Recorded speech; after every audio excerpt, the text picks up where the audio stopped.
23절 말씀입니다. 함께 읽겠습니다. 모든 지킬 만한 것 중에 더욱 내 마음을 지키라. 생명의 근원이 이에서 남이니라. 아멘. 한 번 더 읽겠습니다. 모든 지킬 만한 것 중에 더욱 내 마음을 지키라. 생명의 근원이 이에서 남이니라. 아멘. 우리가 살아가면서나 혹은 신앙생활하면서 지켜야 될 게 되게 많거든요. 그걸 갖다가 각자 논하자 그러면 정말 시간이 너무 많이 걸릴 것 같아요. 그런데 오늘 그 본문 말씀에서 우리가 생각하기를 많은 거란 지킬 것이 있는데 그 지킬 것 중에서 가장 중요한 것이 뭐냐 하는 그것을 우리에게 말씀하고 있습니다. 그것이 뭔가 하니까 우리의 마음이다. 이렇게 성경은 이야기하거든요. 그래서 우리의 마음인데 왜 우리의 마음을 지켜야 하는가 하니까 우리가 그 복음을 통해서 구원을 받잖아요. 그 영원한 생명을 얻게 되잖아요. 그런데 그 생명의 그런 근원이 마음에서 나타난다 하는 그 자체를 이야기하거든요. 그래서 우리는 뭘 해야 되는가? 우리의 마음을 지켜야 한다 하는 그 말씀이거든요. 사실은 우리 마음을 지키려고 이렇게 생각하면은 이게 억수로 간단한 그 말씀이기도 하면서 상당히 또한 난해하기도 하고 또한 복잡하기도 하고 또 어떤 의미로서는 실천하기가 이렇게 다소 어렵습니다. 왜냐하니까 이 마음을 이렇게 지키려고 하니까 이게 마음이 또 여러 가지 마음이 그 마음 안에 여러 가지 생각들이나 이게서가 이게 내가 통제를 못할 수도 있거든요. 그러다 보니까 실천하기가 상당히 좀 어렵다 하는 것 자체를 이야기합니다. 그러면서 오늘 그 본문하고 연결되어서 어떤 것을 우리에게 교훈을 주는가 하는가. 우리 마음을 지키는 이것하고 이 연관된 세 가지를 이렇게 같이 말씀하고 있거든요.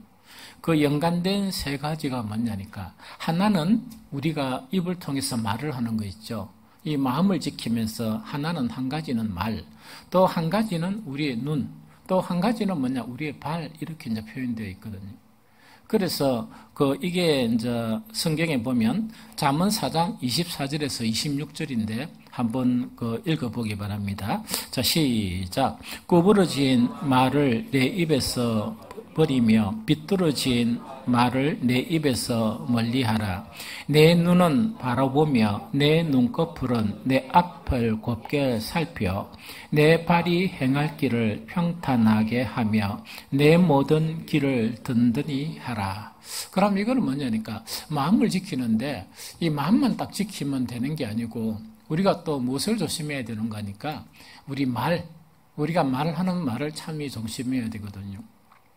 행위하고 말이 있다 그러면 어떤 데는 행위는 조금의 그런 이 파장을 이렇게 일으킨다 그러면 말은 뭔가니까 더 큰 파장을 일으킬 수 있어요.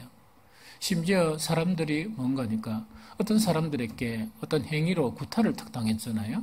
구타를 딱 당하는데 그러면 그게 좀 상처가 있겠죠.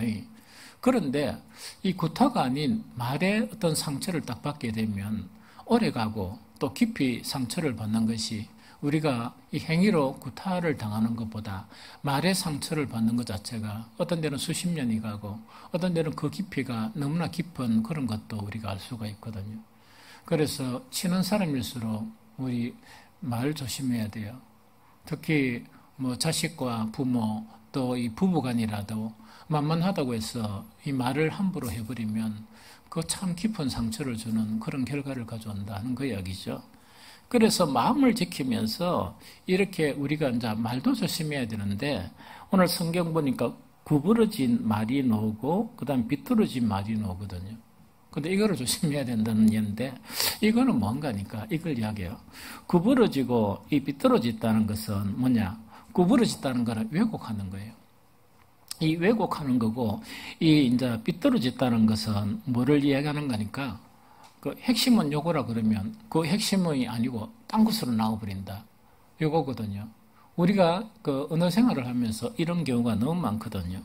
그러면 무엇으로부터 구부러지고, 무엇으로부터 이 비뚤어지느냐, 무엇을 왜곡하고 또 무엇으로부터 이렇게 빗나가 버리느냐 하니까 그 사실, 우리가 요새 보면 팩트다, 안 팩트다, 이거 정치꾼들 막 이야기하잖아요.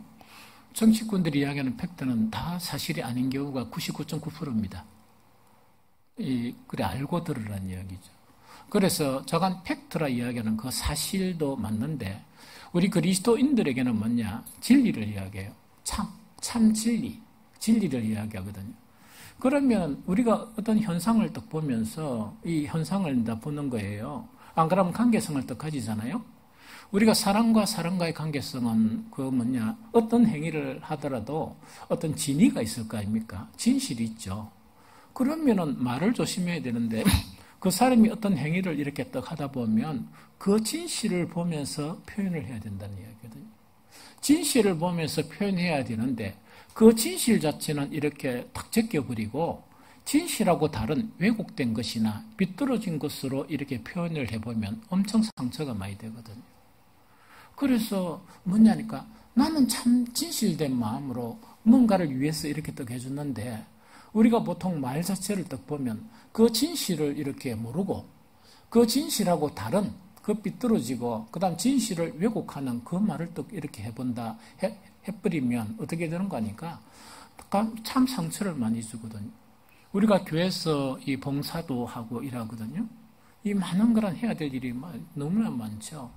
어떤 사람이 그 봉사를 하는데 방법이나 이런 것 자체는 다 다를 거잖아요. 다 다른데 가장 소중한 것은 그 마음이거든요. 그 마음의 어떤 진위가 아주 대단히 핵심이거든요. 하나님은 우리에게 그 진위를 보시는 거예요. 우리의 그런 모든 것에 대한 그 진위를 보시거든요. 그런데 우리가 말을 이렇게 조심해야 될 거는 뭐냐? 그 진위를 보지 아니하고 왜곡시켜 버린다는 이야기. 그 빗나가 버린다는 이야기예요. 그러면은 잘하거나 못하거나 그거는 잘 모르겠지만은 그렇게 진실된 마음으로 어떤 것을 행했다 그러면 그 우리가 말을 표현할 때는 그 진실에 맞게끔 화답을 하고 표현을 하고 이렇게 해야 된다는 그 이야기죠. 특히 그리스도인들은 우리가 성경을 가지고 있거든요. 그러면 이 성경의 진실을 우리는 표현해야 돼요. 이게 대단히 중요하거든요. 성경에 있는 진실 자체를 말하지 못하고 왜곡되게 한다. 그걸 이단이라고 그래요. 그러게 왜곡된 거는 탁 목표로 바로 가는 게 아니고 탁 삐뚤어져 간다는 그 이야기거든요. 그래서 우리의 마음을 지켜야 되는데 이 마음을 지키면서 병행해야 될 게 뭐냐? 우리가 너무나 쉽게 말하는 말 있죠. 그 말을 조심하고 그 말을 이렇게 지켜야 한다 하는 것 자체가 바로 연이어서 노는 그런 부분입니다. 두 번째는 뭔가니까 이 눈이에요. 눈. 네 눈은 바라보며 네 눈꺼풀은 내 앞을 곱게 살펴 이래 되겠다 그죠? 그러면 이것도 뭔가니까 우리가 눈이 떡 있다고 해서 이 눈에 보이는 그런 것 자체가 이 사실이 아닌 경우가 많습니다. 그래서 철학자들은 전부 다 삑딱하거든요. 그 옛날에 철학과 다니는 아들은요, 막 복장이나 뭐나 이래가지고 삐딱하고 말하는 게 전부 다 이 조소예요. 조소라는 게 막 열심히 사는 것도 그거 뭐라고 하노? 탁 하면서 지만 이렇게 잘난 것처럼 막 이렇게 하거든요. 그렇게 행동하는 사람들이 엄청 많거든요. 엄청 많냐기래. 자기는 진실과 진리를 추구하고 너가 보지 못하는 것을 나는 보면서 산다는 건다. 그런 거를 이야기해요. 그런데 우리가 이 마음을 이렇게 잘 지켜야 되는데 그 마음을 지키면서도 네 눈은 똑바로 볼 줄 알아야 된다. 네 눈꺼풀은 내 앞을 곱게 살피라. 그럼 이거는 뭐냐니까 눈은 바른 것을 봐야 된다. 눈은 그 바른 것을 봐야 되는데 이렇게 삐딱하게 본다든지 하는 거 있죠. 그런 거를 삼가야 된다. 즉 마음을 지키는 것하고 이 두 가지 말하고 눈 자체 이것도 조심해야 된다는 그 내용이 연이어서 넣는 그런 말씀이에요. 그 다음에 세 번째가 발을 이야기하거든요. 성경에서 발, 손 이렇게 놓으죠. 발, 손 이렇게 놓으면 그거는 한 80% 이상 80점을 받으려고 그러면 행위 요래 보면 돼요. 그래서 성경에는 네 손이 피로 묻었다 하는 거, 네 피로 묻었다는 거는 그 행위가 아주 사악하다는 이야기거든요.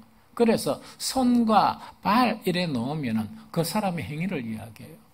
그래서 이 네 발을 행악길을 평탄하게 하며 네 모든 길을 든든히 하라. 그럼 여기서 핵심되는 내용이 뭐냐? 행동을 하는데 신중하게 하라. 신중하게 해야 된다. 막 이래가 막 바로 해버리고 이러지 말고 그 행동을 신중하게 하라는 그 이야기거든요. 그럼 이제 정리를 하면 뭐냐?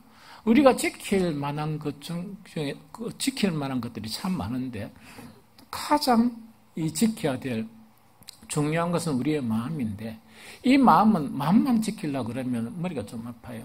그래서 마음을 지키면서 우리 세 가지를 조심을 해야 되는데 그게 뭐냐? 우리가 막 말하는 말, 그 다음에 두 번째 우리의 그런 보는 눈, 그 다음에 세 번째 뭐냐? 우리의 행위.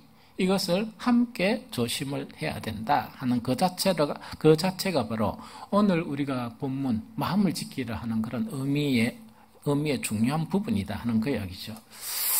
그러면 우리가 여기서 좀 생각해야 될 게 마음을 지키라 했는데 그 다음에 한 가지는 눈과 또 뭡니까? 말과 그 다음에 뭡니까? 눈과 하나는 네 발을 지키라 하는 그 자체를 이야기하죠. 이 세 가지는 어떤 연관성이 있고 어떤 관계로 이렇게 형성되어 있느냐? 이거는 다 아는 사람은 다 알겠죠. 그러나 조금 이게 이제 이렇게 구분을 해주는 것이 아주 중요하다 하는 그 이야기죠. 우리 사람의 마음은 여기서 마음이라 하는 이 마음을 지키라는 마음은 인간의 그런 전인격을 좌우하는 중심을 가리켜요. 그래 사실은 보면은 뭐냐? 하나님은 보시는 게 우리의 심중을 보세요. 심중이란 건 우리의 마음을 보시는 거예요. 왜 마음을 보시는가 하니까 어떤 행동을 하고 어떤 말을 하고 또 어떻게 살아가든지 간에 그것 자체는 뭐냐니까 다를 수가 있거든요. 다를 수가 있기 때문에 그 사람의 인격에 관한 중심은 무엇이냐? 마음이거든요.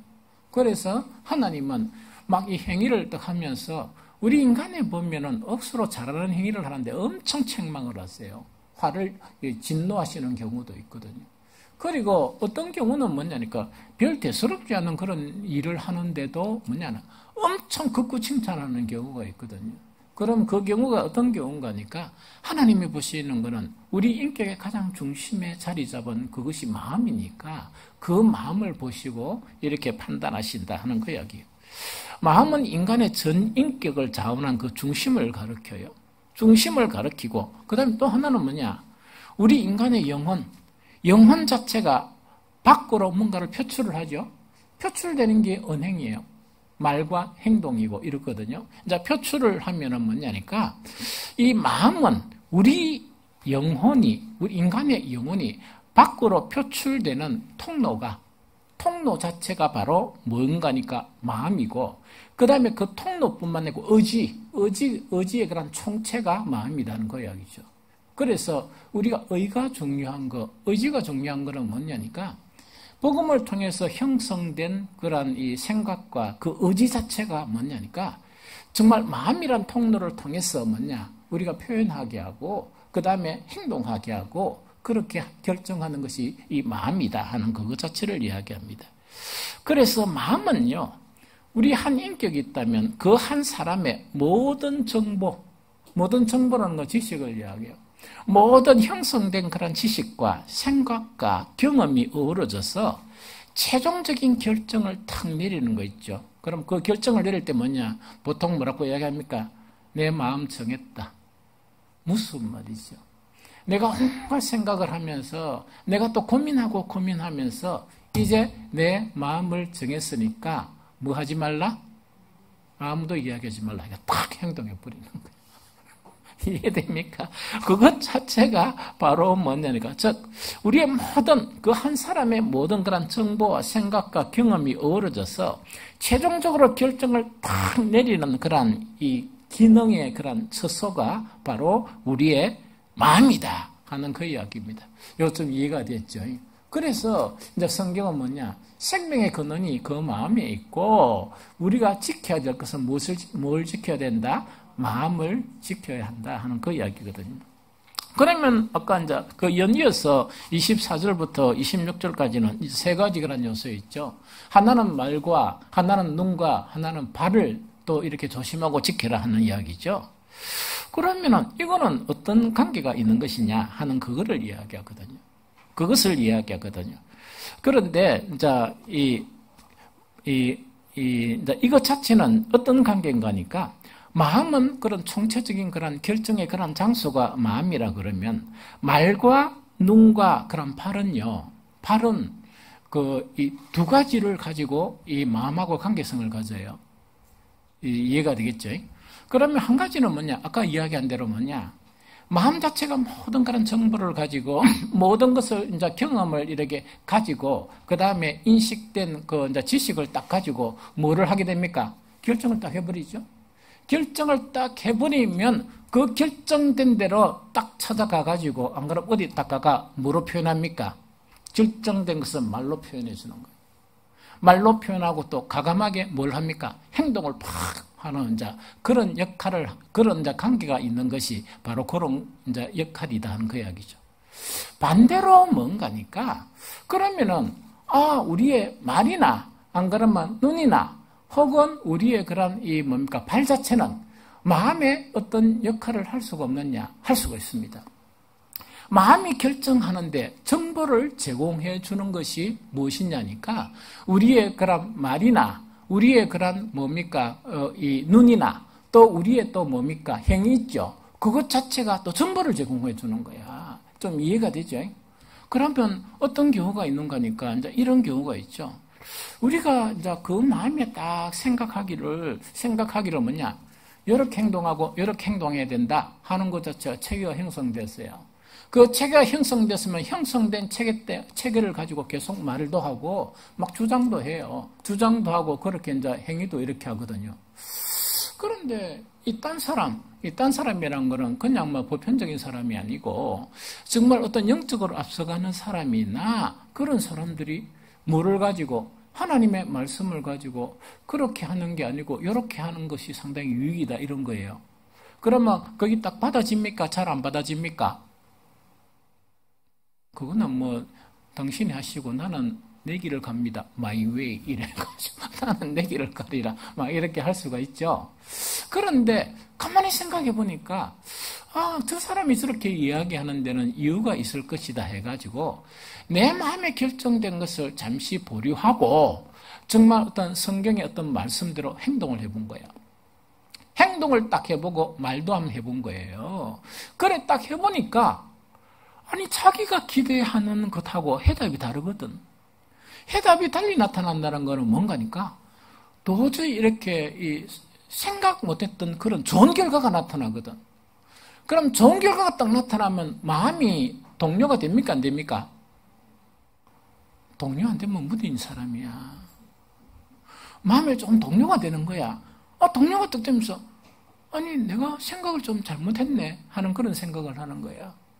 그래 하면서 뭐냐 마음에 형성된 그 픽스가 된 그런 모든 이론들 자체가 변동이 일어납니까 안 일어납니까? 일어나죠.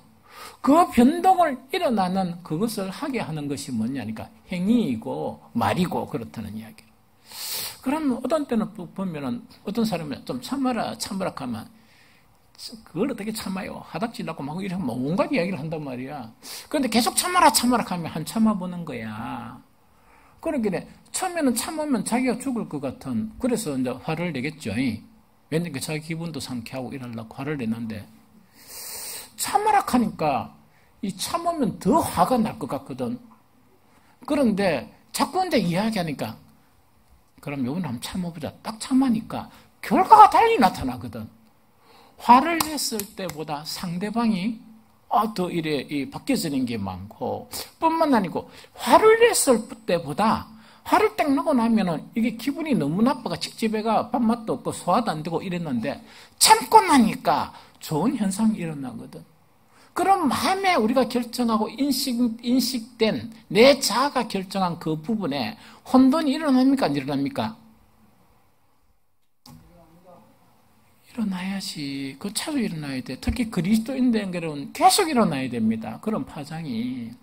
그럼 딱 일어나니까 뭔가니까 생각이 바뀌어버리죠. 마음의 생각이 바뀌었다는 거는 그 인식된 그런 그 지식이나 안 그러면 정말 이런 그에 대한 개념 자체가 바뀌어버리는 거야.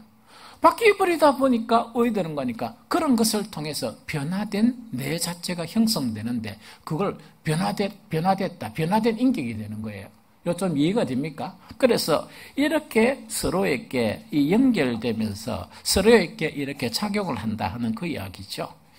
그래서 정말 이 관계가 형성이 되는데 문제가 또 하나 있습니다. 문제가 있는데 뭔가니까 우리의 마음과 우리의 눈과 우리의 눈과 또 우리의 말 자체나 여러 가지가 뭐냐니까 우리는 이것이 선을 수용하기도 하고 악을 수용하기도 해요. 맞죠? 그럼 악을 수용해가지고 그 악이 작은 픽스가 되어버리면 그 사람은 어떤 상황 속에서도 그걸 하는 거야. 이해가 됩니까? 그러면은 선이 수용된 사람에게는 저게 나쁜 놈이다 이러죠. 그러면 악이 수용된 그 사람이 악을 딱 행하면 내가 잘못했다 합니까? 나는 정당하다 합니까? 그 잘하네요. 아마 머리 없었겠죠. 근데 정당하다고 이야기하는 인물들 중에서 가장 많은 인물들이 누굽니까? 정치하는 양반들이야. 그래서 그 사람들은 그냥 필요하기다 생각하고 잊어버려야 돼. 이해됩니까? 그러고 정치하는 것도 막 이래가 내가 찍으니까 되고 안 되고 그런 것도 생각하지 마. 왜냐니까 세우고 이렇게 패하고 하는 분이 누구시라고? 하나님이었어요. 그래서 항상 목사가 이야기하는 거는 뭐만 하면 나라가 잘 된다. 교회가 바로 서면 나라가 잘 되고 성도가 바로 살면 나라는 잘 된다. 왜냐니까 성도가 편한 세상을 하나님은 만들기를 원하시거든. 그래서 그 정치하는 그 양반들도 이래가 하나님이 좋은 사람들을 세우는 거야. 이해됩니까?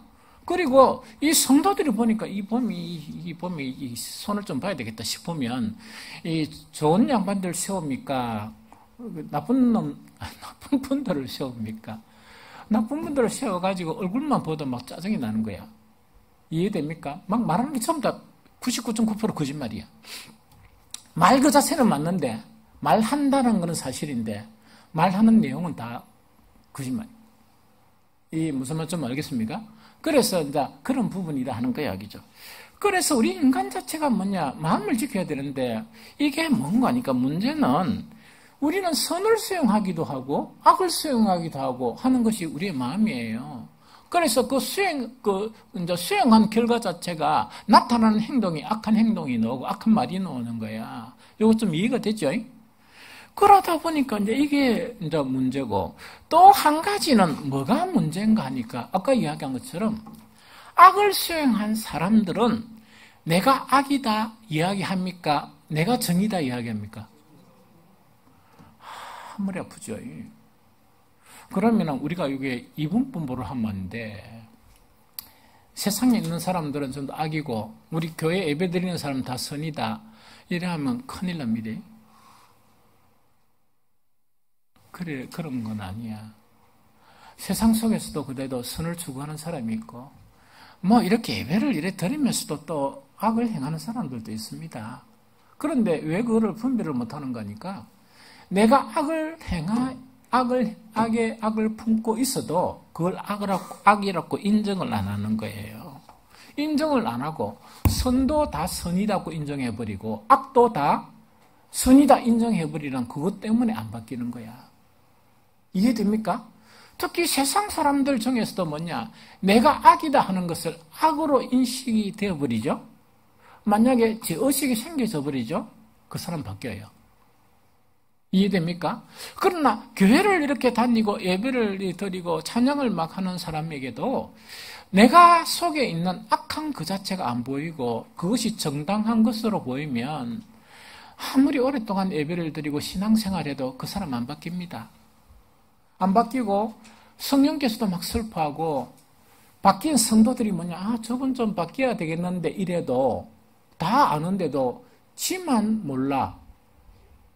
뭘 모른다고? 악인 줄, 악이다 하는 그 자식을 지만 모른단 말이야. 이해됩니까? 그러면 우리가 이제 고민이 좀 생기잖아. 내가 내 안에 형성된 그런 마음, 이 마음의 생각들이 숱하게 막 변하죠. 사건이나 일어나는 일들의 그런 반응으로서 뭐냐, 그 생각이 딱 나오고 막 이렇게 여러 가지 나오죠. 그러면 우리가 해야 될 게 뭐냐, 이것이 진정 선으로서 나온 것이냐. 그럼 우리가 선이라는 것은 뭐냐, 진리의 말씀을 기인한 것이고 성령에 주신 그런 생각을 기인한 것이냐, 이거를 분별해야 됩니까, 안 해야 됩니까? 이걸 해야 돼. 안 하고 무조건 딱 생각났다, 반응이 딱 일어났죠. 일어날 때 아무 생각 없이 이건 무조건 선이다 이래버리면 큰 오류를 범하게 되고 위험하게 돼. 그럼 세상 사람들한테 욕을 엄청 먹어요. 욕을 엄청 먹고 그거는 또 어떤 결과를 가져오는 거니까, 한 영혼을 구원하기 위해서 얼마나 힘드냐. 어떻게 됐든 간에 그런 구분을 좀 해야 되잖아. 구분을 해야 되잖아. 그럼 구분이라는 거는 뭐냐니까, 그래서 멀리서 와가지고 신앙생활을 이렇게 하고 또 교회에 뭐 다른 관심을 가져야 될 사람이 있으면, 내가 이렇게 하는 것이 참 선에서 나오는 것이냐, 안 그러면 이거는 악의 본성에서 나오는 것이냐, 그걸 갖다가 이렇게 확인을 해야 되잖아요. 확인하는 시간을 계속 가져야 돼. 그래야 오류가 없습니다. 목사도 뭐냐니까, 일어나는 일에 대해서 한 번씩은 오랫동안 생각을 해요. 어떤 판단을 하지 않고 결정을 하지 않고 오랫동안 다 고민을 하는 거야. 고민을 하다 보면 어떤 때는 고민하다가 하나님께서 이렇게 처리를 싹 하시는 경우도 있어요. 왜냐니까 이게 정말 목사가 하는 일이, 물론 늘 기도한다는 그 의미로, 설교를 한다는 그 의미로, 정말 이렇게 주님의 그런 사역을 한다는 그 의미로 내 생각이 바로 그 순간순간마다 정당하다, 이렇게 나는 생각을 안 하는 거예요. 왜냐니까 우리 마음의 생각은요, 그 생각이 노크를 딱 하면서 좀 들어가도 될까요? 이래 하면서 들어옵니까? 그럼 불쑥 들어옵니까? 그러는 거 같아요. 그럼 불쑥 들어온 이놈의 생각 자체가 정말 이 하늘로부터는 선한 것인지 세상으로부터는 악한 것인지, 그걸 갖다가 좀 생각을 해야 되잖아. 목사도 그걸 고민하고 있는데 여러분들이 고민 안 한다 하면 다음 주부터 여러분들이 설교했어. 내가 그 밑에 앉아서 편하잖아. 한 번씩 앉아서 설교 들으니까 되게 편하대. 그래 할 수 있단 말이지. 그래서 우리는 이걸 대단히 조심하고 대단히 조심해야 된다. 그러면은 이것이 선이냐 악이냐, 이걸 갖다가 뭐를 해야 돼? 이것이 정말 진리이냐, 안 그러면 세상의 것이냐, 이걸 구분해야 되죠. 잠언에서 해답을 주는 것은 뭡니까? 무엇이 그것을 구분하게 한다? 지혜라. 지혜가 그것을 판별하게 한다는 그 이야기입니다. 그래서 우리는요, 끊임없이 지혜를 구해야 돼. 끊임없이 지혜를 구해야 돼. 목사도 뭐냐니까, 수시로 뭐냐니까, 뭘 기도하는 거니까, 주님의 빛과 진리를 나에게 보내주셔서 오늘 이 하루도 나의 길잡이가 되게 해주십시오. 그걸 기도해. 왜냐니까 목사 멋대로 생각하고 목사 멋대로 이렇게 결정해버리는 그런 일이 없도록 정말 내 생각을 지켜달라, 그걸 이제 기도하는 거예요. 그런데 그것이 신약적인 기도 형태로 보면 성령께서 나를 도와주소서 하는 그 기도와 같아. 성령은 지혜의 하나님이세요. 이해됩니까? 그래서 지혜가 바로 뭔가니까 우리가 그 선악을 분별하게 해주고 우리를 도와주는 거예요. 잠언 4장 7절을 읽어봅니다. 시작. 지혜가 제일이니 지혜를 얻으라. 내가 얻은 모든 것을 가지고 명철을 얻을지니라. 한 번 더 시작. 지혜가 제일이니 지혜를 얻으라. 내가 얻은 모든 것을 가지고 명철을 얻을지니라. 아멘. 이야기거든요.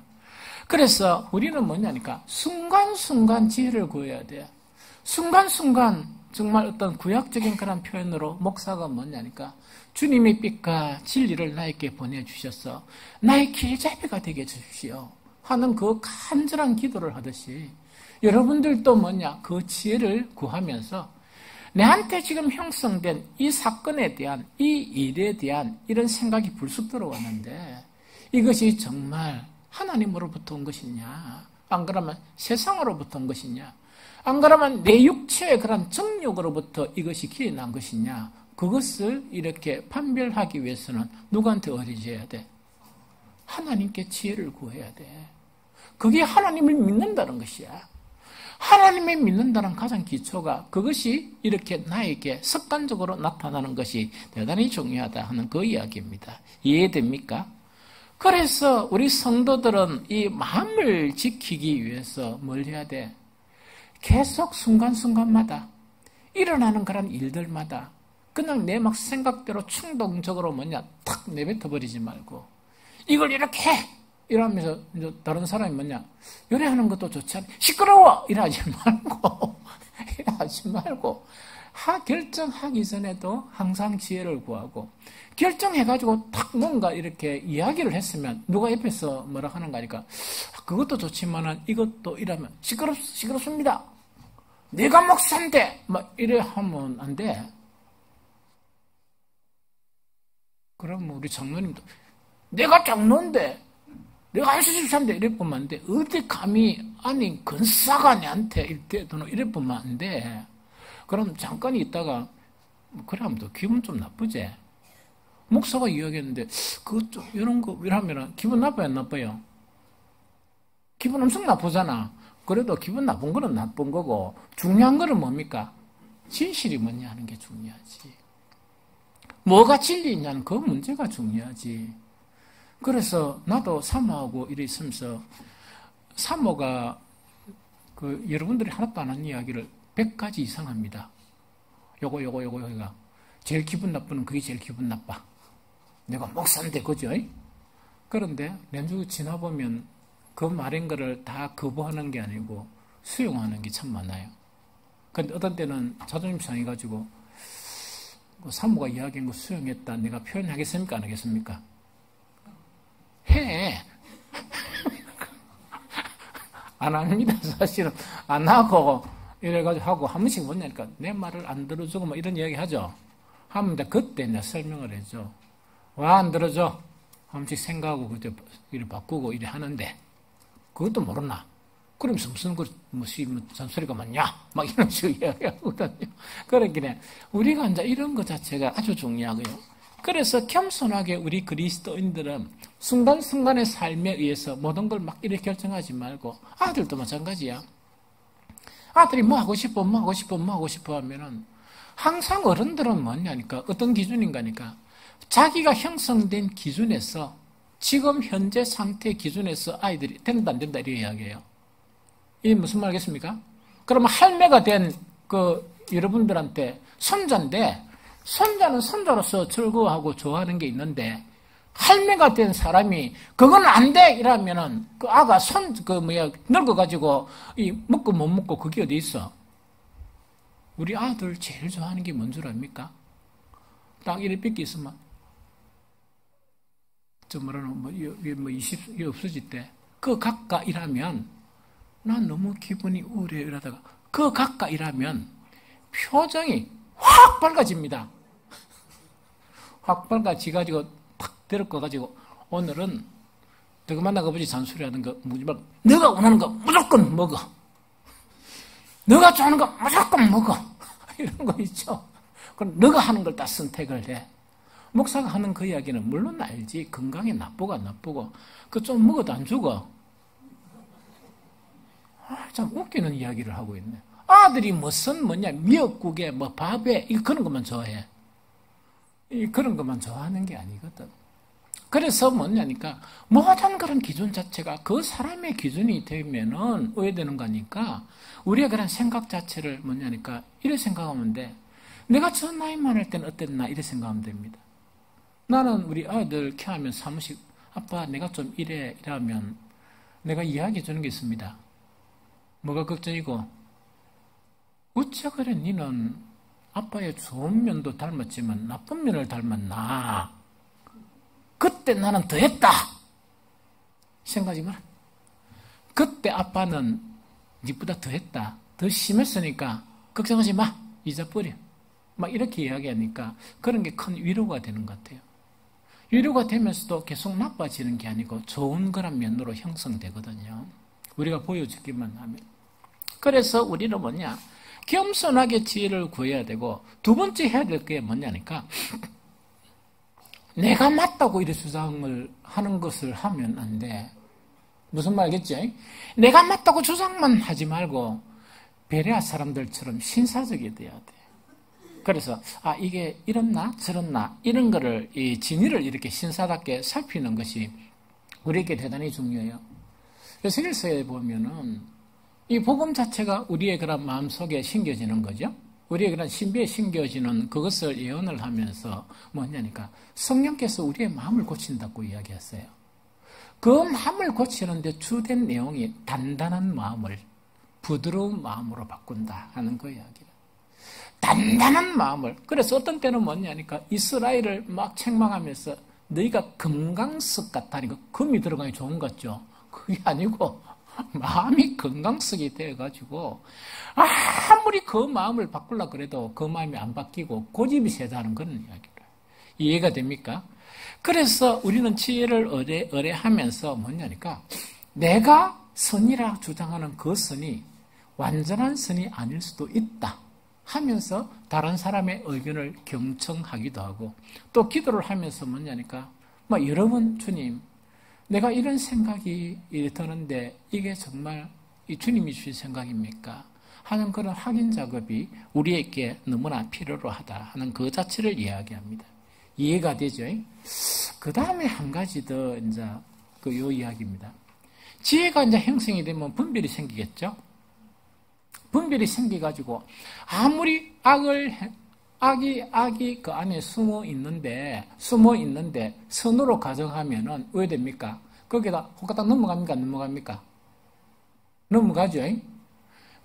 넘어간단 말이야. 이 넘어가는데 왜 그것이 넘어가는가 하니까 항상 그 악도 있고 이제 선도 있는데 이 악과 선 자체가 똑같은 선한 일을 할 수 있어요. 그럼 우리가 이제 신앙생활 같으면 똑같은 기도란 걸 할 수 있고, 똑같은 봉사란 걸 할 수 있고, 또 똑같은 그런 선한 일도 할 수 있단 말이야. 그러면 이렇게 지혜가 형성되고 이렇게 성숙한 사람은 탁 보면서 알아. 아는 건 뭐냐? 말이나 대화들을 보고 일하는 모습을 탁 보면 대반이 그걸 알아요. 알지만은 진짜 지혜 있는 사람은 그걸 지적하겠습니까? 안 하겠습니까? 지적 안 합니다. 왜 지적 안 합니까? 그 일을 하면서 시행착오를 겪어가면서 온전한 사람이 되라 하는 것을 가지고 기도하면서 보면서 가끔씩 조언만 해. 가끔씩 조언만 해지 야 악이야 이런 식으로 하면 안 돼. 그래서 교회 선설대로 그러면 안 돼. 그렇게 보이더라도 인내하면서 지켜보면서 기도해주고 그 다음에 가끔씩 이렇게 조언을 해주고 그 다음에 내가 하는 일을 보여주는 거야. 그러면은 뭐냐니까 그런 것을 통해서 개선되는 경우가 너무 많이 있습니다. 그러면 조금 이래 지혜가 없는 사람들이 보면 뭐냐니까 이렇게 이제 좋은 일을 한다 하는 것에서 그게 이제 홀가닥 넘어가 버립니다. 왜 그것이 넘어가는가 그 이유를 알아야 돼요. 그러면은 이 좋은 일을 같이 하다 보니까 구분이 잘 안 되잖아. 구분이 잘 안 되는데 정말 그것을 구분하는 것은 무엇과 구분하는가 하니까 의향과 구분해요. 의향 알겠습니까? 이 바울이 디모데에게 복음만 가르친 게 아니고 내가 이 복음도 가르치고 정말 고난 당하는 것도 보여주고 복음 전하는 것도 보여주고 그 다음에 내 의향을 네가 알지 않느냐. 그게 숨겨진 게 의향이다. 그래서 항상 선한 일을 하게 되면 선한 일을 한다는 그 자체를 통해 가지고 이거는 선이다 분별하면 안 되고 그 의향을 볼 줄 알아야 돼. 그 의도, 그 목적이 뭐냐 하는 걸 알아야 돼요. 이해가 됩니까? 그래서 그거를 분별을 못하니까 지금 이단들이나 이래 보면 억수로 그 건물이 커져. 건물도 크고 엄청 이렇게 강력하거든요. 그런데 거기 있는 사람들은 거기에서 하는 그런 주체되는 그런 사람들을 선으로 생각하는 거야. 그런데 보통 보면은 선이 없는 경우고 의향 자체가 악인 경우가 많아. 자기들의 재산 축척이나 안 그러면 그런 것들이 너무너무 많아요. 이해가 됩니까? 그래, 그걸 갖다가 하는 게 의향이라 그래. 의향이라 그러거든요. 그래서 의향을 볼 수 있으면은 대단히 지혜로운 사람이고 대단히 성숙한 사람이다 보니까 그 사람은 뭐냐? 거의 장성한 수준의 그리스도인이에요. 어떤 일이 있어도 잘 안 흔들립니다. 표현도 잘 안 한다 그랬죠? 알면서도. 그 다음에 어떤 일이 있어도 뭐 상처받거나 그러지 않아. 이해가 됩니까? 자, 그래야 되는 거야. 그런데 꼭 구분하고 싶은 거는 무엇으로 구분할 수 있다? 똑같이 선한 일을 한단 말이에요. 똑같이 말씀도 전하고 똑같이 선한 일을 해. 그러면 우리 대부분의 사람은 선한 일을 한다, 열심히 한다, 그 자체로 뭐냐? 선이다 이렇게 인정해 버리는 거야. 그런데 그 속에 악이 있는 것은 무엇을 통해서 분별합니까? 그렇지. 열매를 통해서 분별해. 열매를 통해서 그들을 알지니 하는 그 이야기다. 그죠? 그래서 마태복음 7장 18절 20절 봅니다. 마태복음 7장 18절 20절. 자, 읽습니다. 시작. 좋은 나무가 나쁜 열매를 맺을 수 없고 못된 나무가 아름다운 열매를 맺을 수 없느니라. 아름다운 열매를 맺지 아니하는 나무마다 지켜 불에 던져지느니라. 이러므로 그들의 열매로 그들을 알지니라. 즉 이거는 뭐냐니까 선지자 노릇하고 아무리 위세 있게 하나님의 일을 한다 그래가 그것이 선이 아닌 경우도 많다는 거예요. 이해가 되죠? 선이 아닌 경우는 어떻게 구분하는가 하니까 영적으로 이 통찰력을 가지면서 그 속에 진위가 뭐냐 이거를 알 수 있다 그러면 대단히 지혜로운 사람이야. 대단히 이 하나님의 그런 이 좀 장성한 그런 인격을 형성한 이 믿음의 사람이야. 이것 자체를 구분하지 못하면 뭐로 구분한다고? 열매로 구분해. 열매는 어떤 열매라? 성령의 열매로 구분하면 됩니다. 그래서 그 열심히 하는 것 속에서 그 열매가 삶 속에서 이렇게 나타나는가 안 나타나는가 그것만 구분하면 돼. 이해됩니까? 그래서 이래서 이제 구분하면 된다 하는 그 이야기죠. 여기까지가 마음을 지킨다는 말씀을 알기 위한 서론이에요. 그래서 이런 개념은 알고 마음을 지킨다 하는 그걸 아는 것이 중요하다는 이야기죠. 그러면 이제 지금 본론에서 긴 건 아니야. 짧게 할게요. 그럼 마음을 지켜야 돼.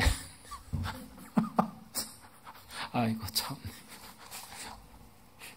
우리 사모는요. 잠시 이래 이야기합니다.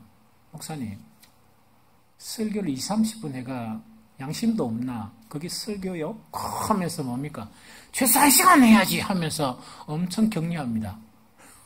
그런데 1시간이 조금 넘어간 게 문제지. 그걸 앞으로 좀 조심하도록 할게요. 에? 그래서 인자는 뭐냐니까 마음을 지켜야 되잖아. 그럼 지켜야 되는 실제 자체를 갖다가 오늘 2가지만 이야기할 거거든요. 제일 첫 번째로 마음을 지키는 거는 뭐냐? 마음에 있는 것을 제거해야 될 거 있죠. 그거부터 먼저 제거해야 돼요. 그거 제거 안 하고는 절대로 마음이 안 지켜집니다. 다시 이야기합니다. 마음을 지키려고 그러면 마음에 있는 뭐라고요? 마음에 이미 제거해야 될 거 있죠. 이것을 갖다가 제거해야 됩니다. 이해가 되죠? 제거해야 될 건 2가지예요. 첫 번째 뭐냐? 여러분들의 마음에 형성되어 있는 우상을 빨리 없애야 됩니다. 다시 이야기합니다. 여러분들 마음에 있는 우상이 있죠. 우상을 빨리 제거해야 됩니다. 마음에 있는 우상이라 하니까 힘들죠. 그러니까 이거는 우리 옛날 우리 한국 교회 목사님들 있죠. 우리 소천하시고 이런 분들 위대한 분들입니다. 신학도 체계가 형성이 안 되고 어려운 여건 가운데 이제 비율 자체가 그런 훌륭한 분들이 너무 많았다는 이야기거든요. 그들이 대부분 기도하고 하나님께 엎드리면서 말하는 거 있죠. 그건 전부 진리예요. 어떤 신학에서도 검증이 안 되는 그런 진리거든요. 그래서 옛날 우리 목사님들이 늘 우상이라는 것은 뭐냐니까 이미 그분들은 깨뚫고 있은 거예요. 하나님보다 사랑하는 그 모든 것은 바로 무엇이라고? 우상이다. 이거는 위대한 우리의 아주 신실한 오늘날 이 대한민국의 그런 선교 대국으로 만든 훌륭한 목사님들이 말씀하신 그 내용입니다. 이해됩니까? 그래서 마음의 우상 자체가 이렇게 뭔지 모르겠으면 여러분들이 주님보다 더 사랑하는 것을 마음에 품고 있다면 그거 전부 다 우상입니다. 그걸 갖다가 없애야 됩니다. 이해됩니까? 그런데 그걸 완전히 버리면 안 돼. 하나님보다 돈 더 사랑한다. 돈 다 버리면 목사가 머리 아파. 왜 하냐니까 목사님 먹을 거 없네요. 머리 아프잖아. 돈보다 누구를 더 사랑하라? 하나님을 더 사랑하라는 그 이야기입니다. 그 다음에 여러분들 속에 있는 뭡니까? 자녀들이나 있죠. 버리면 안 돼. 싹한 사람이 돼. 우리는 자녀에 대해서 우리의 책임을 다해야 되고 자식들은 늙은 부모에 대해서 우리의 책임을 다해야 됩니다. 그걸 다 못하면 믿음을 저버리는 싹한 사람이에요. 이해됩니까? 그러나 그 자식이라도 우리의 부모라도 하나님보다 더 사랑하면 우상이 됩니다. 이해가 되죠? 그래서 그런 걸 간단하게 이야기하면 그런 이야기예요. 그래서 이 마음에 쌓아둔 우상은 저번에 우리 한번 읽었죠? 다시 또 읽고 해가지고 이걸 기억을 해야 됩니다. 에스겔서 14장 3절 5절 같이 읽습니다. 시작. 인자야 이 사람들이 자기 우상을 마음에 들이며 제약의 걸림돌을 자기 앞에 두었으니 그들이 내게 묻기를 내가 조금인들 용납하렴. 그런즉 너는 그들에게 말하여 이르라.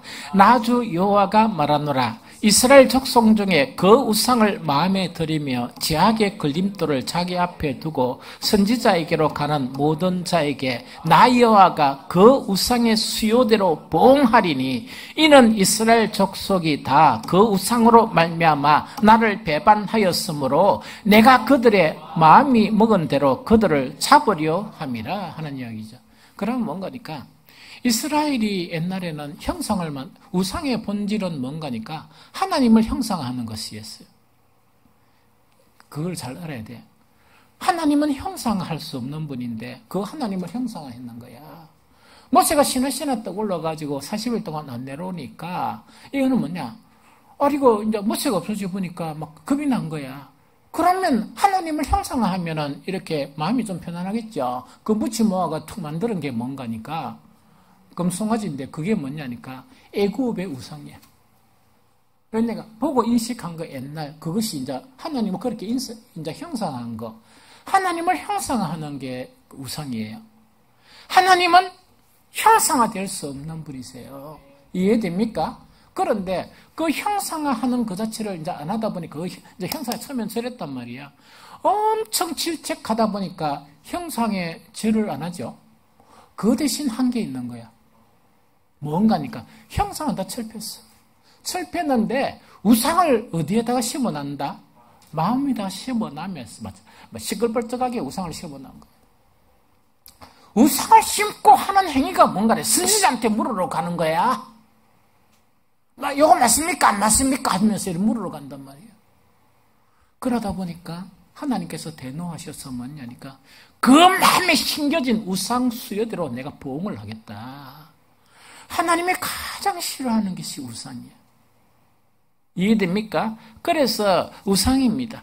그래서 이 우상, 그 마음에 쌓아둔 우상이 있죠. 이 우상에 대해서 이 팀 켈러 있죠.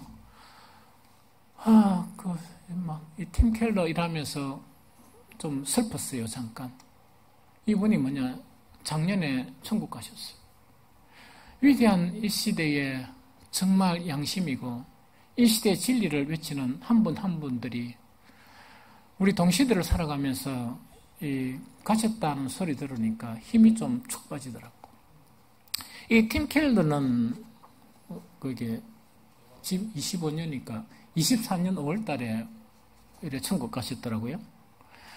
목사님이시면서 신학자고 기독교 변정가입니다. 미국의 뉴욕의 리미더 장로교회 설립자입니다.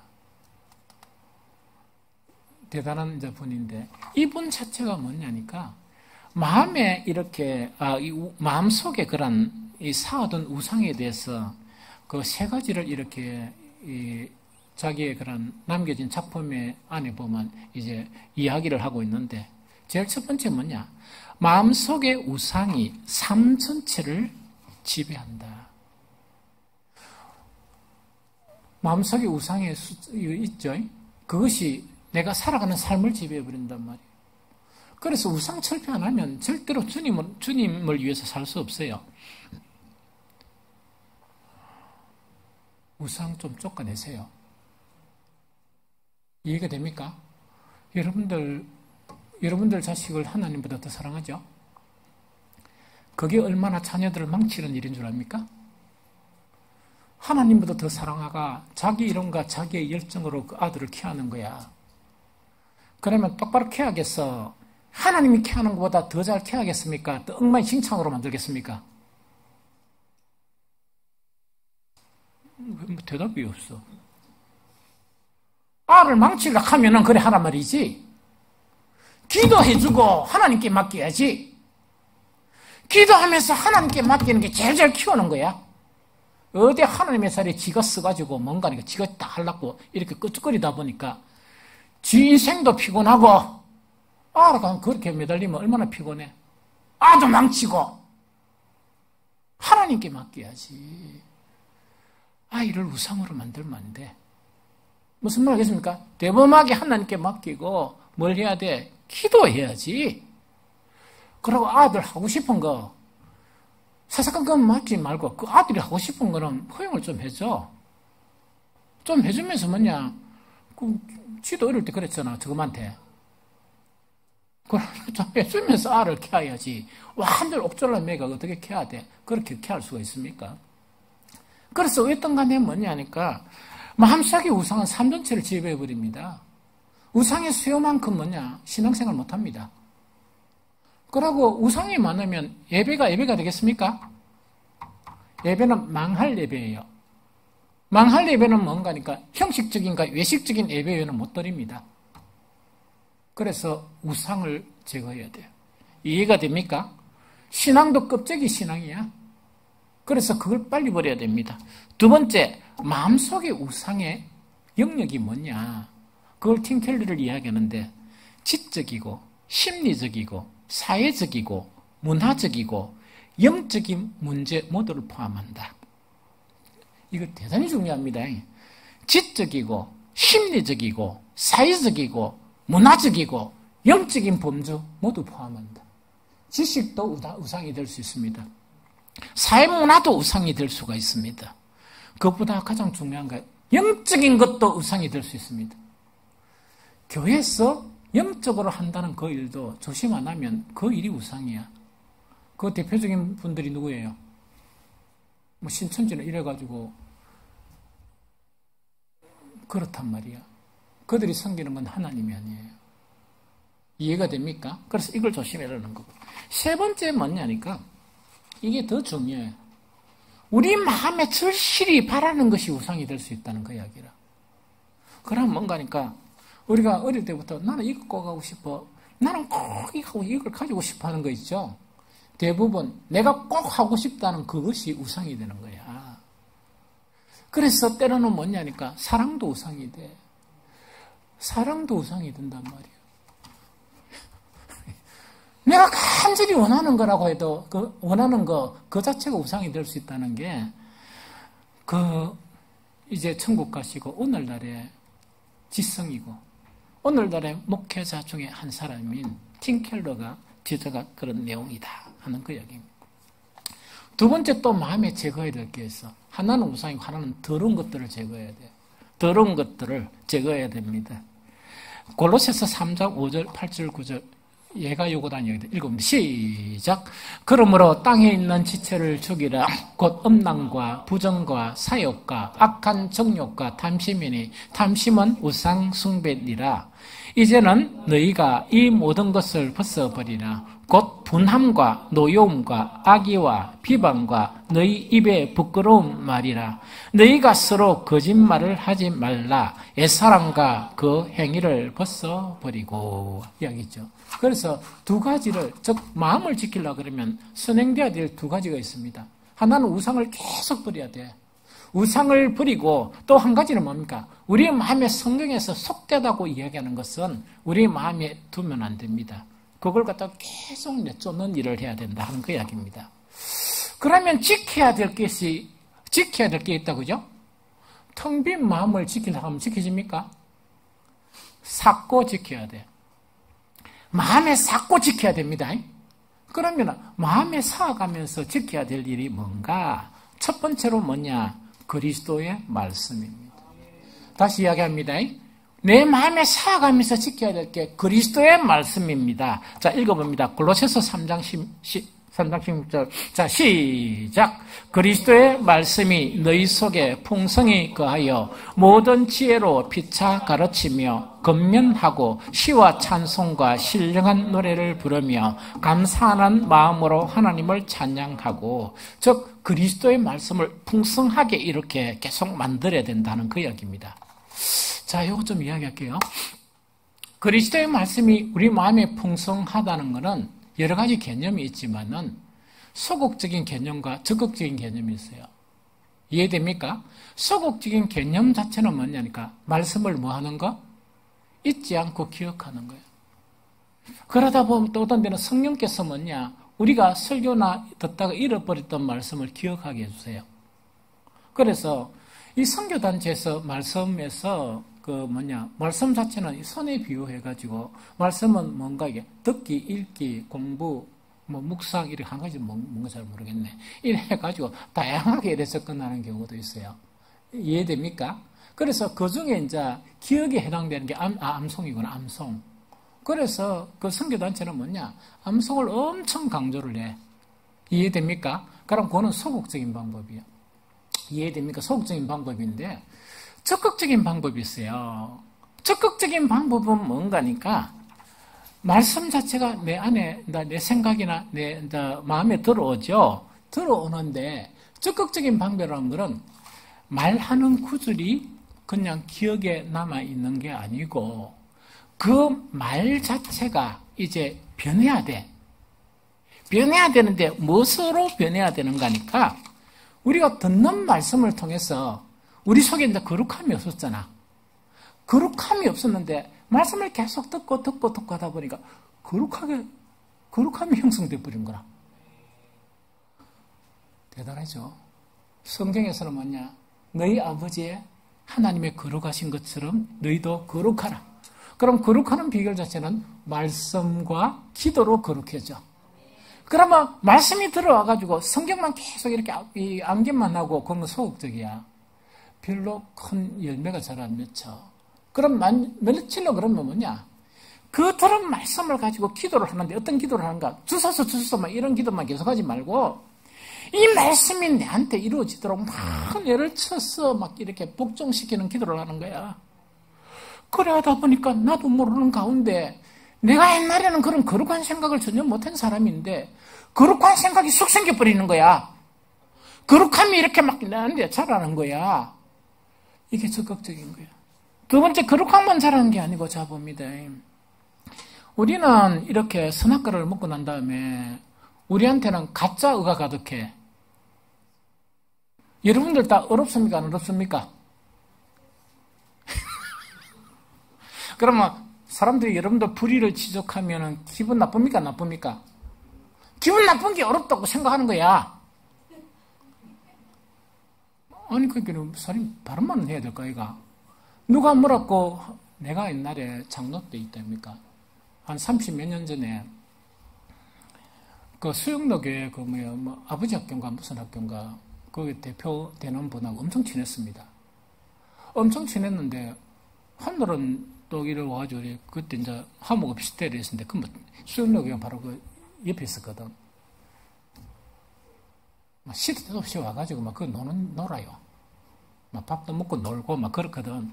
한날은 또 가다 말은 뭐냐니까 장로님 이러더라고. 뭐 못하는 말이죠. 와요 이러니까 장로님은 자기의가 강해 이래. 기분 나빠 죽을 뻔했습니다. 기분 나빠 죽을 뻔했습니다. 그래서 내가 그때 뭔가 나는 내가 다 제 만남마다 생각했어. 산전수전 다 겪으면서 이제 내 안에 남은 건 제 만남을 때릴 생각인데 불쑥 뭐라 하는 거, 장로님은 참 자기 왜 강해 이래. 아니 그래 한다고 해도 얼굴 붉히면 이게 억수로 자존심 상하는 문제잖아. 웃으면서도 웃음 속에 눈물이 있었습니다. 그래 있었는데 기분 나빠도 웃재. 가만히 생각하니까 와 엄청 많더라고. 그래서 다른 사람한테 미친 게 그 진실이야. 진실의 경우가 한 90% 이상입니다. 그래가 나는 다 죽었다고 생각한 나에게서 정말 그걸 죽이려고 몸부림치네. 한참 몸부림치다 보니까 내가 목사가 돼버렸어. 목사가 되고 이제는 이제 완전 정리가 됐다 생각했습니다. 목회하면서 20년 동안 발견된 것이 내 자아야.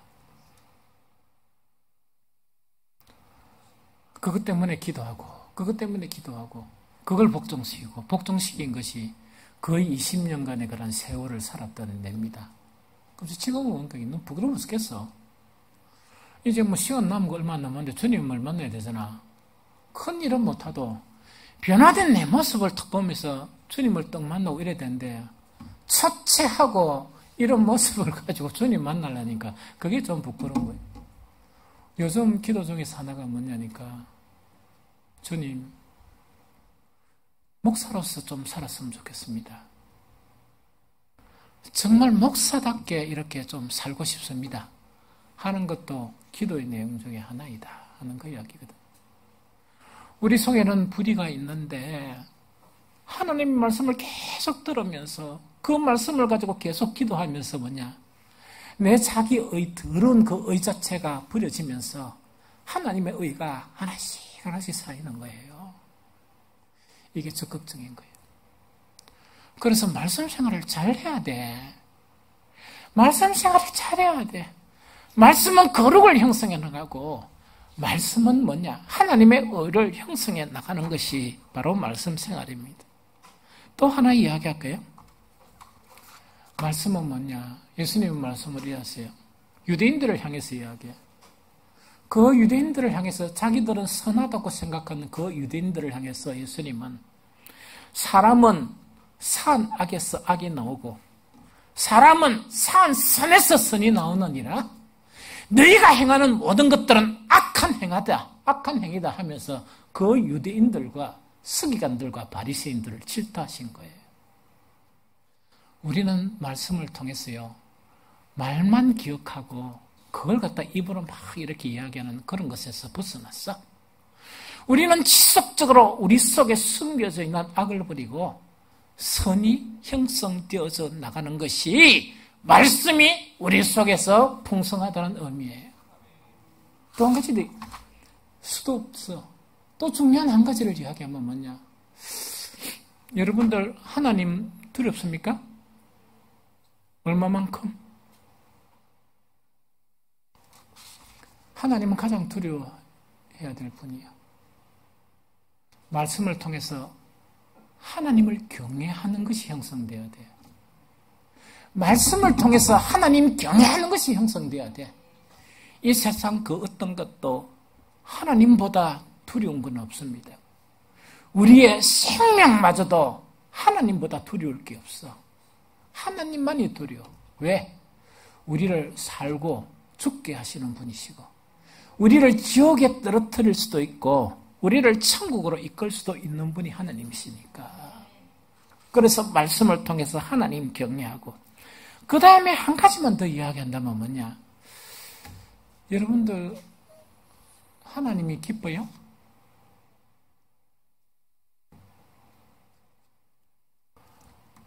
하나님에 대한 기쁨을 배워야 돼.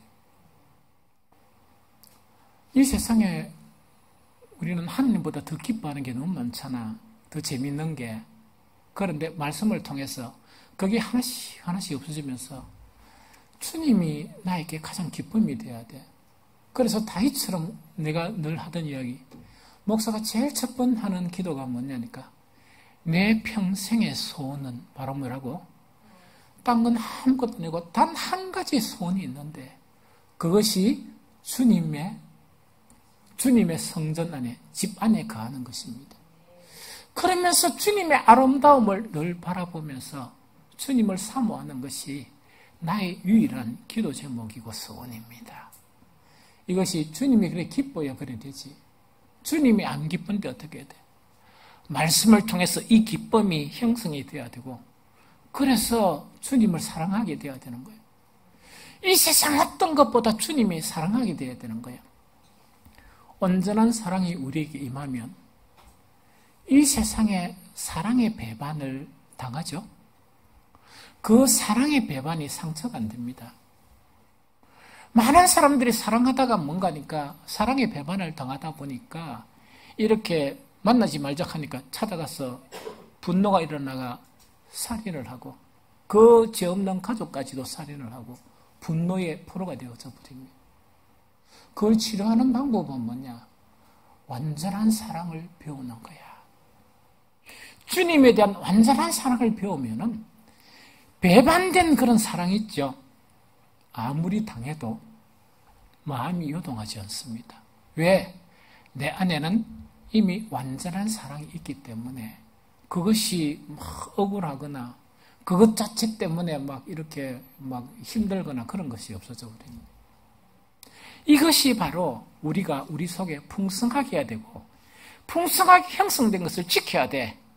거룩을 지켜야 되고, 그 다음에 을을 지켜야 되고, 주님을 경외하는 것을 지켜야 되고, 주님을 또한 뭡니까? 우리가 산 선을 지켜야 되고, 어떤 경우에라도 악을 행하지 않도록, 악한 말을 하지 않도록 우리를 지켜나가야 되는 거예요.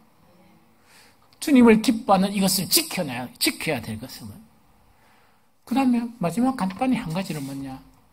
주님의 은혜를 지켜야 돼. 은혜를 지켜야 돼요. 이해됩니까? 히브리서 13장 9절 읽습니다. 히브리서 13장 9절 시작.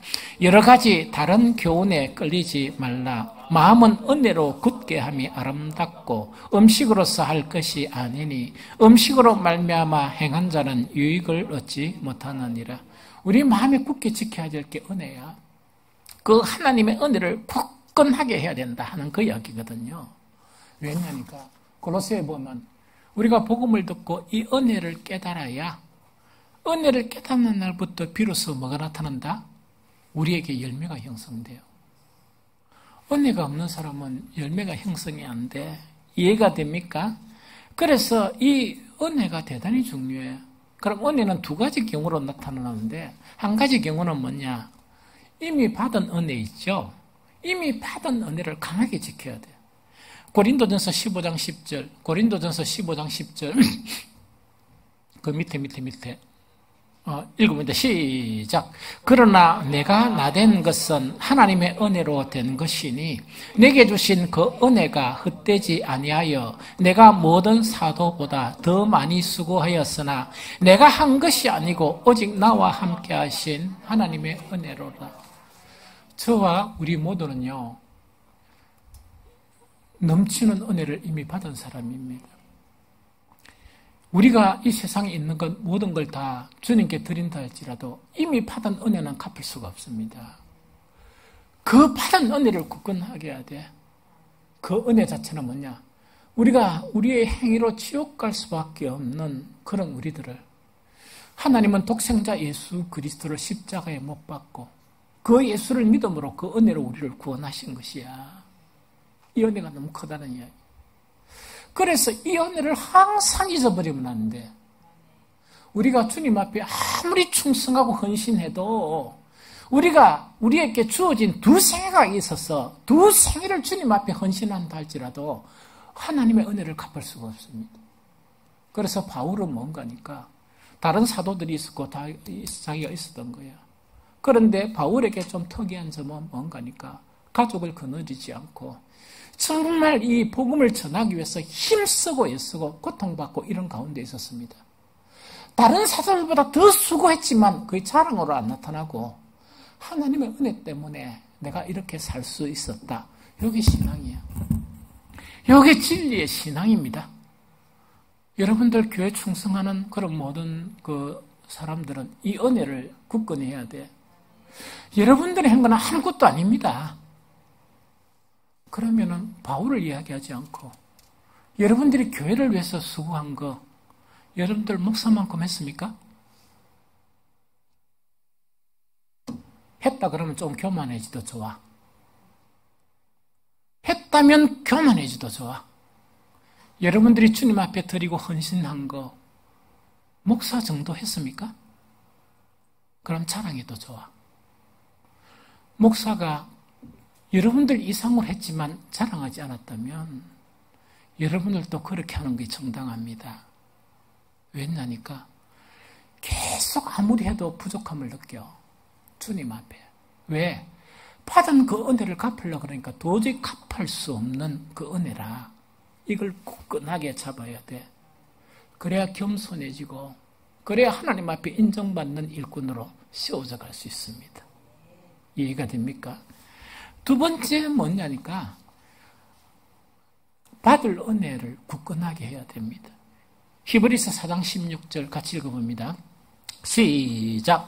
그러므로 우리는 국률하심을 받고 때를 따라 돕는 은혜를 얻기 위하여 은혜의 보좌 앞에 담대히 나아갈 것이니라 하는 이야기죠.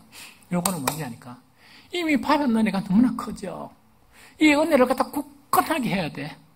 이 무슨 말이겠죠? 굳건하게 하면서 이 은혜로 살아가야 돼. 하나는 뭐냐? 남은 인생 속에서 하나님의 은혜가 없이는 한순간도 못 산다는 그런 개념이에요. 이해가 됩니까? 하나님의 은혜가 없이는 나는 아무것도 할 수 없다. 하나는 이것을 굳건하게 해야 돼. 그래서 하나는 말씀을 갖다가 형성해야 되는데 말로 형성되는 게 아니고 아까 나타난 그런 것 자체를 형성하면서 지켜야 돼요.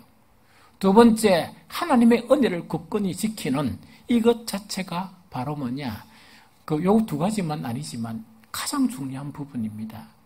그래서 이 두 가지를 지켜나가는 저와 여러분들이 되시기를 예수 그리스도 이름으로 축복합니다.